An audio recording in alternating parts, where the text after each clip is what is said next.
Hello everyone, welcome back to another video, and in today's video we're going to be taking a look at this here flexible light, which is a really cheap and actually a really nice flexible light from IKEA that I bought some time ago. I actually bought two of them. One of them is already apart because I want to show you how it works, and of course, this being an electronics channel, I obviously decided that showing you the circuit and more importantly how it works is more important than just reviewing it, because that's something that you can very easily do.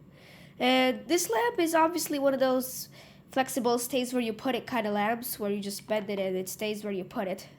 This one being an IKEA version, but I really like the way it looks. It's IKEA quality, so nothing to worry about it breaking when you flex it a lot. I've already flexed it a lot more than it's designed for, and it's still fine. It still functions. Obviously, like most of these lamps, it is USB powered. And we got a little IKEA logo on the connector here. If I can zoom in and show you. It's in the black plastic and not as easy to see, especially with my studio light here, which is basically just my desk lamp. But it has an IKEA logo printed into the plastic and the specifications on the back, which, let me just see if I can get them clear enough. They are 5 volts DC, 0.3 watts. I thought this was 3 watts, but that'd be half an amp and it'd be a lot more power, 0.3 watts.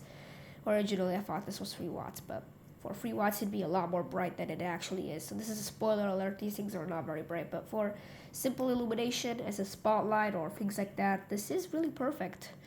And there's absolutely nothing wrong with it. It works perfectly fine. Just zoom it to ×1. So, yeah, it really doesn't have anything wrong. It's completely fine to use it for spotlights or maybe just a reading light. There's the actual LED inside. It's got a plastic cover over the LED. You can see LED written on the circuit board there.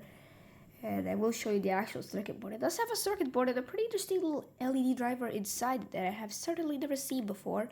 I mean, obviously there are many ways you could drive LEDs. The cheap Chinese just use a resistor in series and dissipate a lot of the excess current as heat. That's not really efficient if you know a thing or two about resistors. They can overheat and destroy themselves. So let's plug this thing in and turn it on. I don't have a power meter, so we're just going to see it working. And it can be a nice keyboard light if you have a laptop like I do. Right here is one of them. And if I turn off the light here, I mean, the big light is still on, so it's going to be a little bit less visualized, but you can see it works and it illuminates pretty well. But if I zoom back into ×1 zoom, it'll become a little clearer, because 0.9 or 0.5, which is the ultra wide, isn't really clear. It's like blurry for some reason. It's not really designed for shooting like the ×1 does. So anyway, obviously you can see here it's illuminating pretty well if I point it right at the camera. It's pretty damn bright, and the LED is definitely not dim, but compared to LED bulbs or things like that, it's a lot dimmer.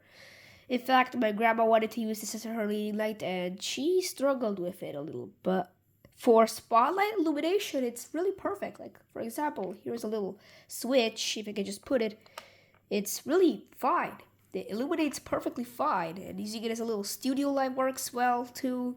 Or maybe if you have one of those soldering microscopes, you can use it as a spotlight for that. It's fine. Or a keyboard light. Let me just demonstrate that real quick. So if I just open my laptop, I can show you.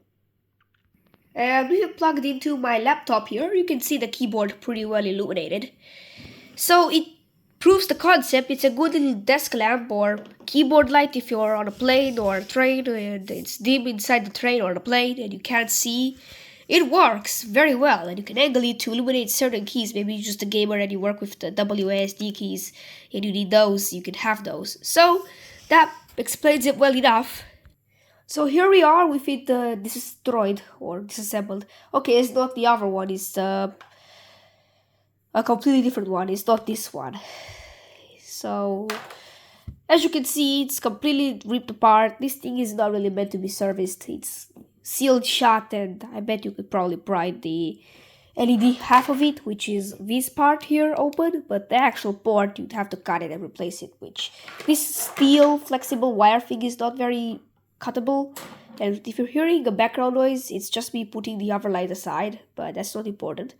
So, let's see what we're dealing with. Obviously, it's a bit of a mess. It's mostly just plastic waste from the port. So, this cannot go. It should have gone, but I kept it because a few of you might be asking how it looks like ripped apart, but I'm not sure if you really care about it. And these are the ends, the stray reliefs, which just hold the special plastic, not the metallic tube. It's a metallic tube. But of course, Chinese use the plastic ones because they're cheaper. So, yes, we have the plastic end caps. They're a bit heavier. And here's the one of the lamp. The other one that I have thrown is this one for the USB port. And here we have a few more fragments of plastic. This random fragment of an eraser. Don't know how that ended up there. And just a bit of extra plastic. And this is the actual LED front half. The LED part. And I'm going to throw these away. So if you hear another noise, I'm sorry. But, of course, what's probably most important are these parts here, which are the actual electric parts. And here's another set of garbage. This is part of the USB port. This is part of the cable going into the actual LED circuit board. Some silicone from it. It has silicone plastic sealed everything inside it. It's actually not terribly thought, but definitely could have been a little bit more serviceable like they were back in the day. Because back then they used incandescent bulbs which failed. That's a whole different story. So anyway, what do we have going on here? Well, this is the USB port. It's the most annoying style of port because there's this extra the metal part. I keep on saying plastic even though it's metallic. And this also has a tiny stray relief to hold the wire or this steel thing. I don't remember which one of them it was. But yeah, it was probably the steel thing being held in by the stray relief of this connector here. And you can see that obviously the metallic bit here is what seals in the connections, and they sometimes inject glue inside as well. Again, sorry for the background noises.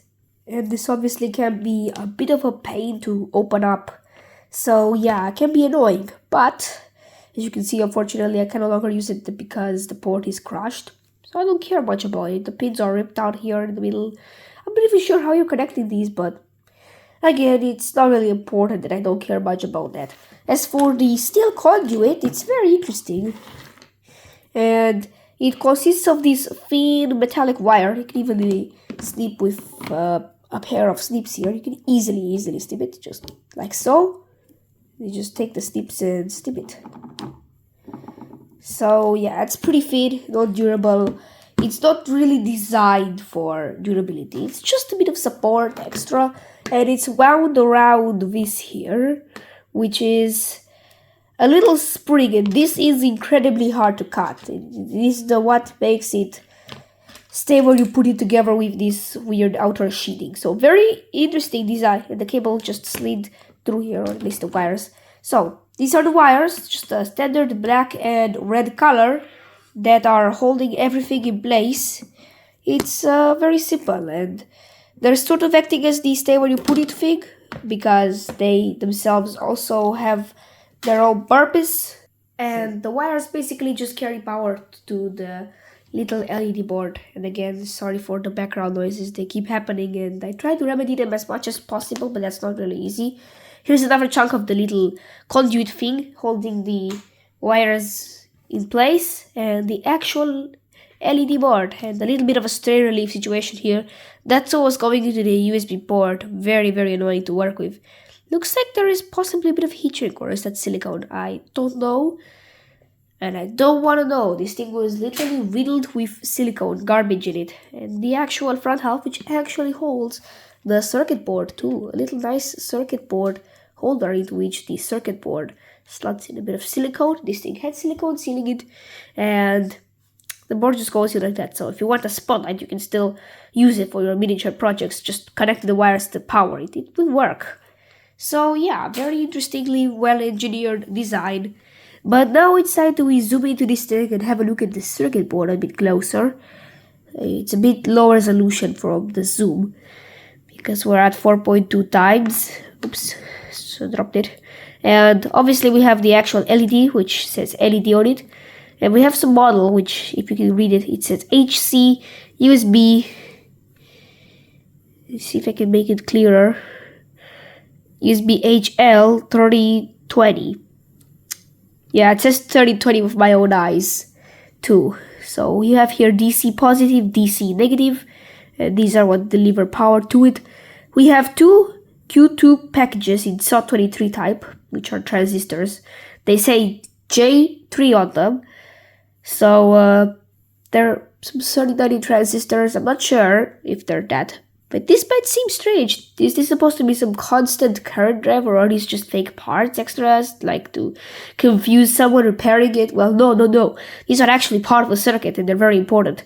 We have two resistors here that are SMD resistors. You don't really can't see the codes on them, but that's not important because we already have a solution for that. And it's ChatGPT. He did the heavy lifting and decoded the resistors for us and also decoded the transistors, which, well, they're just normal transistors. Sometimes MOSFETs, depending on the packaging manufacturer or the manufacturer of the transistor.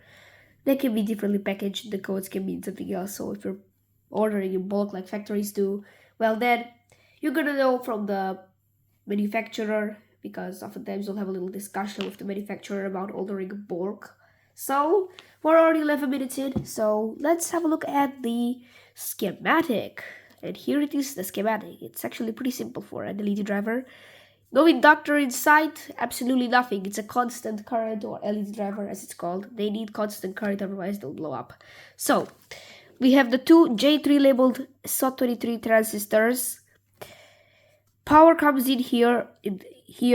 This is the LED, and the negative goes to this pin of the J3 first, SOT23, and also through this 10 ohm resistor, and then into another pin of the J3, and from that into yet another pin of the other J3, and this pin of the J3 goes to the top here, and then this 6.8 kilo ohm resistor to positive, and positive to the LED, and LED ground, and then to the LED ground. This LED ground doesn't go to the main ground, it instead goes all the way to here, to this J3. So what is this? Well, again, ChatGPT did most of the work for me because I'm no expert in these kinds of circuits. And this is actually just a transistor LED driver. It's a very simple way to drive an LED and maintain constant current. This is just a sensing resistor. This is a bias resistor. I don't remember exactly, but this circuit is very interesting and definitely haven't seen before. So like a more standard switching type that uses an inductor and things like that to work properly. This is very strange. No inductor inside. It's just straight up old standard transistors, resistors, and the LED. So very interesting indeed. Now, if you have any better way of explaining this, of course, don't forget to leave your opinion down in the comments below, because I do appreciate your opinions, and maybe it'll be my first comment on this channel, because so far I haven't had many views or comments. And that's pretty much it for today's video. It's actually a pretty well engineered little lamp and a very weird LED driver. I haven't never seen that before. And here are a few recommendations that everyone should already know if you're into electronics. And the first one is obviously add a fuse, because something can go wrong. The transistors might blow themselves up. It can only happen if you're putting like 10 amps through a USB port with no current limit, because the port specs are about 2.4 amps. So if something goes short circuit, the whole USB port can deliver 10 amps if there's no current limitation. Now this of course can't happen in a normal environment, because there's no power supply that can put 10 amps through a USB port that you will find or have. So it can only really happen if you connect the USB port to a power supply for a lab bench, and then you forget to limit the current to something where the limit is safe. But normally no one would do that, and it would just work. But if the device tried to draw too much current, it will obviously cause, well, it to blow up and the wires to turn into fuses and stuff like that. So I think a fuse is a very useful little thing to do. Originally I thought this light, of course, consisted of just a resistor and the USB port, as is common with these, and the LED in the head.